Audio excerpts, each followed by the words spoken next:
Welcome back to the Sedra video segment. We're very happy to have this addition to our Sedra and back to the way it was before Rosh Hashanah. That was the last time we did one of these video sessions, and we hope to continue. Also hope that you'll check out all the other great features on our website.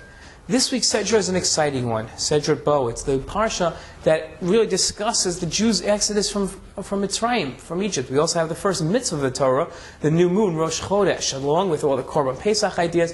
It's a packed Sedra, one that this Shabbat you'll have to sit down, maybe even with your family, and review. Take out your Chumash. It'll be well worth it.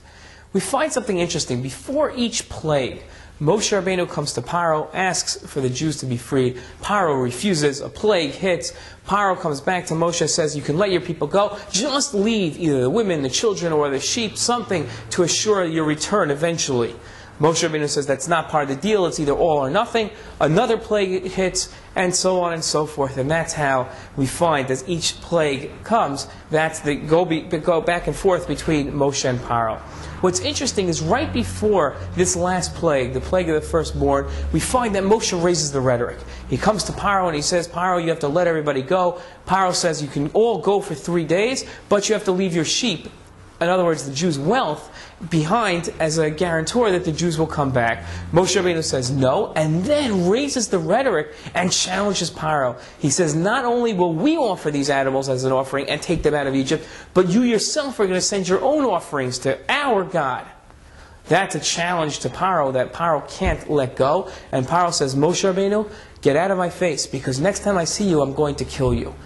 Question is, why did Moshe Rabbeinu feel the need to raise the rhetoric here? Why couldn't he just let the situation go on, and then the plague of the firstborn would happen, and then the Jews would be free? The whole period of time between the first plague and this last plague was a year. Moshe Rabbeinu knew at the beginning, all the way from the beginning, that this plague, that this whole series would end in only one way: the death of the Egyptians and of Paro himself. He saw that coming, and Moshe was worried. Would it seem just in the eyes of the world? Would it seem that the Egyptians really deserve? Yes, the Jews should have been freed, and yes, maybe the Jews should give something the Egyptians should give something to the Jews for all their hard work. But do the Egyptians really deserve death? Moshe had to set up the situation in such a way that, in the end, it would seem just for Paro to die. And how does he do that? He gets Paro to threaten Moshe with his own death. Therefore, any death that comes to the Egyptians is now just, because Paro opened the door for executions to begin. Question is, how did Moshe Rabbeinu know that this was going to end up in Paro's death? How is he so assured of that ending? The answer is very simple. When Moshe Rabbeinu first comes to Paro and tells him that his God has said, Hashem has said that the Jews had to go free, Paro responds and says, who's this God that I have to listen to? Paro declared himself a heretic, one that denies God's existence. And at that point, Moshe knew that it could only end in death. How so?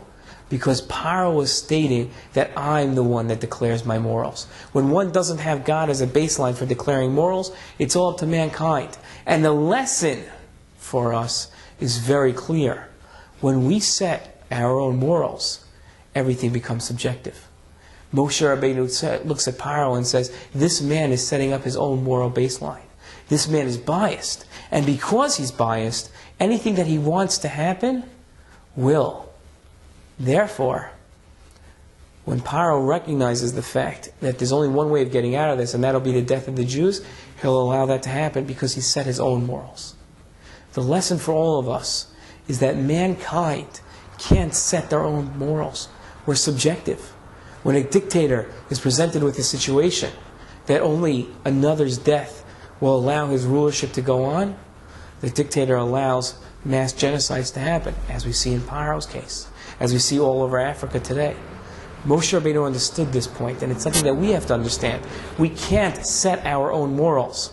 Once we do that, our moral baseline is totally destroyed, and it becomes not a moral system that we live by, but an instinctual one, and that's a dangerous situation. This Shabbat, let's make sure to take that lesson to heart. Please check out the other great features on our website, all the learning that you could do right here at bethjacob.org. Shabbat Shalom to all.